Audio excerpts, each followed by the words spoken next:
Hello friends, നമ്മൾ ഇന്നെത്തിയിരിക്കുന്നത് Attukal അമ്പലത്തിലാണ്. March 13-ന് Attukal പൊങ്കാലയാണ്.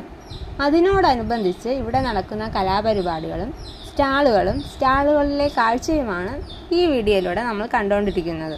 എന്ത് രസമുള്ള മാലകളും കമ്മലുകളും ഒക്കെയാണ് നമുക്കിവിടെ കാണാൻ പറ്റുന്നത്. എൻ്റെ കണ്ണുകൾ ഉടക്കിയത് ഈ മാലകളിലും കമ്മലുകളിലൊക്കെയാണ്. നല്ല ഭംഗിയുള്ള ഒരുപാട് കളക്ഷൻസ് എനിക്കിവിടെ കാണാൻ പറ്റി. ഇതൊന്നും മാത്രമല്ല കേട്ടോ അവിടെ ഉള്ളത്. കുട്ടികൾക്ക് ആവശ്യമുള്ള കളിപ്പാട്ടങ്ങളും പിന്നെ നമുക്ക് ആവശ്യമുള്ള ഫുഡ് ഐറ്റംസും ഒക്കെ അവിടെ ഉണ്ട്. പിന്നെ ഈ മാലകളെല്ലാം നല്ല ഭംഗിയുണ്ട്. പിന്നെ ഇതെല്ലാം സ്റ്റാർട്ട് ചെയ്യുന്നത് 50 രൂപ തൊട്ടാണ്. കാറ്റത്ത് പാറി പറക്കുന്ന ബലൂണുകൾ കണ്ടപ്പോൾ എൻ്റെ മനസ്സ് കുട്ടിക്കാലത്തേക്ക് പോയി. പല നിറത്തിലുള്ള മനോഹരമായ പാവക്കുട്ടികളും കൃഷ്ണശില്പങ്ങളും കണ്ടുകൊണ്ട് നമ്മൾ നടക്കുകയാണ്. അപ്പോൾ ഇത്രയേ ഉള്ളൂ. Bye bye.